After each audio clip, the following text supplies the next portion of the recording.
teaching people that they have some control over their emotional state begins to teach them that they can actually change the physiology, the chemistry, and even the gene expression of their body. And we have research to show in 4 days of doing the proper things, you can begin to change your gene expression. I mean, that gives you more power. So this isn't natural. This isn't normal. You don't see this.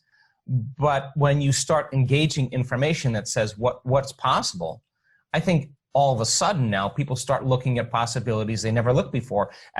And by the way, this is the time where we have to actually apply this information and personalize it. And so I'm interested in empowering people, not to say go out and start living your normal life. I'm saying, look, let's just practice during this time on how to become conscious of our thoughts, what thoughts we do want to pay attention to. Let's become aware of how we speak, how we act. Let's think about how we're feeling and decide if I want to continue to feel that way. Now, if you're not going anywhere and you're not seeing anybody and you're learning information and you got time, you're not traveling, you're not commuting, you're not going to work, you got a little extra time on your hands. If you choose to binge watch a series of TV shows, and don't expect your life to change much. But if you said, hey, I'm going to practice some inner work here, I'm going to fill my brain with knowledge, I'm going to practice my own personal change and transformation, what a great opportunity. Then all of a sudden, and I said this to my staff, I refuse to be a victim or be victimized by this circumstance. I will adapt, I will create, I will change, I will figure out ways from a greater level of consciousness to respond to those conditions. And that's what I'm after. That's what I'm interested in. I'm interested in coming up with greater solutions. And people who are in survival, you can't do that because it's not a time to create.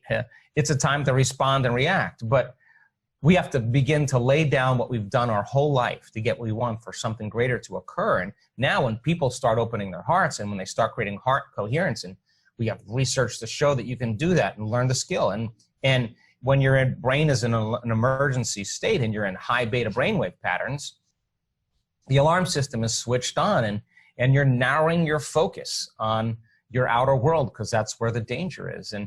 And the brain gets very, very disorderly. It's very incoherent, but we have a formula to teach people how to create more brain coherence. And when they go against those chemicals and they begin to broaden their focus and open their focus and put their attention on space, on information, on energy, it begins to entrain the nervous system into more order. And now they're more coherent, they're clearer. They can see possibilities. They're in a creative state. And how we begin to use our heart and our brain to start to produce effects in our outer world is my interest. Now, all of a sudden, when you start seeing those changes appear in your life as a result of your internal changes, you're going to believe less that you're the victim of your life and a little bit more that you're the creator of your life. And that all of a sudden empowers people because they would say, I would never create that disease for myself. I would never create getting that condition. Now, I'm not saying that the people who got the condition weren't created that. I'm saying just maybe we create by default, by not creating.